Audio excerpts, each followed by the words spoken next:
Okay, so we've got Luke from Luke's Lab dropping in. Once again. I wasn't planning on adding this to the video, but we've got another expert here to take a look, so we're just going to record our little conversation about this thing. So, what do you think about this and how it's different from the 2.4? So, there's a lot of things that are the same, but there's even more things that are different.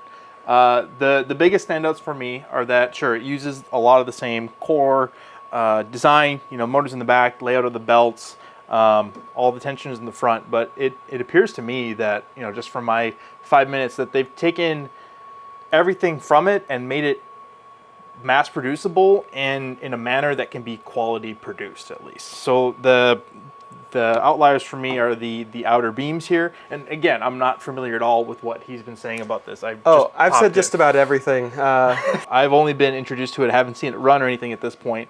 It really does seem like they've taken the time to use a 3D printer before releasing the said 3D printer. Some things that stand out to me right away are the camera inclusion, the LED bars, the very nice corners here. So I can't account for straightness or anything. So maybe they're produced in the shape of what's a Twizzler. I haven't dug into the clipper side of it. I actually haven't hooked it up to my Wi-Fi at all yet, just because it's a pain to put your information on the little drive and then go through all that. So from a construction standpoint, I love the section back here with the Z end stop checking. Based on everything else that I'm seeing right here, like custom extrusion for all of these things, I can see that they've definitely invested a lot of time and tooling money into making it right. I personally love panels, or does it come with panels? Not yet, but you can see it's got tapped holes. Yeah, exactly. So. That is exactly where I was going. Like, I love being able to just bolt on panels instead of having them integral to things. Well, they've made a nice lip so you can just sink them in there that's slightly separated. Like, you can definitely tell that they've taken a lot of time to take the 2.4 style gantry like down to a T in terms of belt routing, how all this stuff works, but actually make it appear to be at least mass producible. Wasn't ready for that one, and yet accessible. Like even these belt clips right on the outside instead of like kind of wrapped funkily on the inside. It's accessible. Yeah, I can't see a spot where I couldn't get a tool if I don't want to, which already impresses the crap out of me. Yeah. This is a little sus. Have you modified this at all? No. Okay, because I saw it getting kind of I need to put some more clips in there to tie it to the Bowden tube. Okay. Yeah, because that's one of the things that I see here. Wait, is that a protected wireway? Holy man! Yeah. Okay. Wow. Yeah, it didn't save this filament runout detection cable. This was entirely my fault. I tore it when I was putting this together because I thought it went somewhere else and I got it caught somewhere and tore the wire. But it works fine without it. 100% functionality, except filament detection, probably. Okay. I didn't have to change anything, just leaving it unplugged worked. Okay. But, all right, what are the things that you love and hate about this machine? Okay, I think it's doing camp, where it's just meshing in the center area where it's going to be printing. Yeah, it seems that way. Yeah. So, what kind of sensor are we talking about here? It's inductive, right? Yeah, it's a small inductive sensor. Need more beacon. Yeah. One of the main problems with Core XY is the ability to rack and de-rack with tension. So I see springs in the corners. Does it tension with springs? Yeah, I assume what you do is you loosen it, the springs introduce tension, and then you tighten it back down. Okay, interesting. One thing that I also really love seeing is the ability to manually feed your filament with something on your hands. One, it's really entertaining to watch, so I absolutely love watching that purge wheel and watching that motor spin right there. That is fantastic. It's not adhering to the bed. Needs to follow the two-step process. I think that's probably my fault. I put all the screws down on the bed surface, which gets the grease from the screws on there. So let me clean that up. Okay. I love the camera in there. I don't know what visual angle it is, but this is something that everything needs, especially on a flying gantry. It makes a whole whack ton of sense on a flying gantry to put a camera in the corner there. Do they have a nozzle camera or anything cool like that? I don't think so, no. Okay. I mean, this machine is going to be like in the 500 to 1,000 range, so. Still, for that price, I think it's great. Like, it looks like they have proper rails. Probably took 30 minutes to an hour for me to put together. I didn't have the same pin issue that Nero had. These are the correct depth in terms of how long these dowel pins are. Those seem to all be bottomed out in there. Yeah, yeah. The fact that they're using pins instead of screws, and then on top of that, proper pulleys, and they're capturing their pins on both sides. They have fully taken the, the Voron style everything. What do you think about them using the Voron design?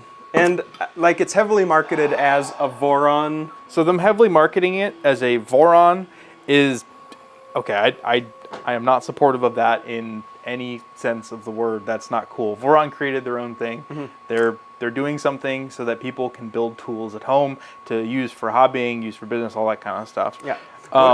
They're giving $2 per machine sold to the Voron. If they sell this thing in the $500 to $1,000 price range, that's probably all they can afford to get, honestly. Yeah. And I hate saying that because that's dumb. If they are directly taking everything, but at the same time, they have gone.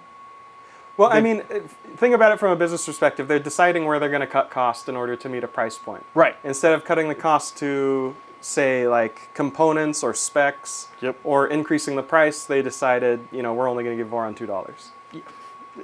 Yeah, that's a bit of it. Because sure, they've taken the form factor, they've taken the, the approximate belt routing paths and all those kind of things. But at the same time, all of these parts are completely re-engineered to be injection molded from the ground up. Yeah, they did a lot of work. They've created their own corner extrusions or found a supplier that does that, but based on this, they've done all that. They've taken the time to not only extrude it, but to have it machined for these corner pieces. They've done their cable routing paths on the inside that are covered. They've done a complete base from what I only assume is scratch. Again, I'm not deeply lured into this stuff, so I don't know they actually use this on this previous Sovol model, blah, blah, blah here, right? Yeah.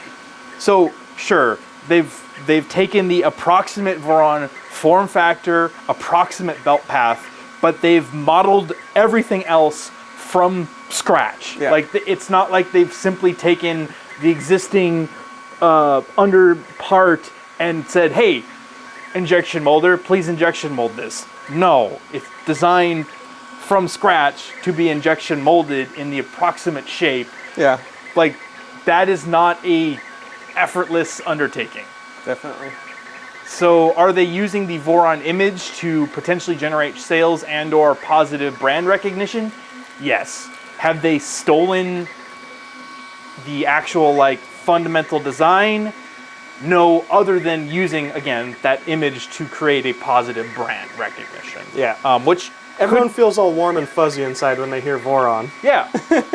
Yeah, or it has a recognition is all of the game, right? If people know you exist, they can buy stuff from you. If you don't know that they exist, they can't. So exactly, which is why we have to bring up Beacon Probe every 5 minutes. Correct. So again, I don't care if this makes it in the video or not. I just do that because it truly solves a lot of problems. It'll be at Remurf. It's able to probe an egg. Oh wow! Without breaking anything. That's impressive. Honestly, if they actually produce these things to tolerance, I think this is a great machine. Honestly, especially for the price point. Yeah, I agree. It's very good.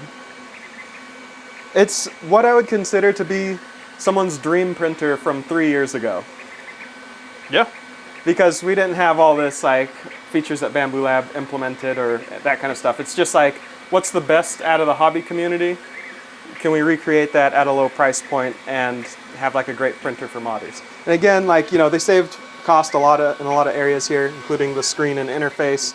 But once you get it set up on your network and you're doing Wi-Fi, browser-based management, it's going to be fine. There's plenty of advantage to having a touchscreen, but I think as long as you have an interface, I really don't see an issue. Yeah. The only other problem is that since this is this screen bolt? Oh, this is you can pop it off. Oh, okay. Well, you can reposition it if you wanted.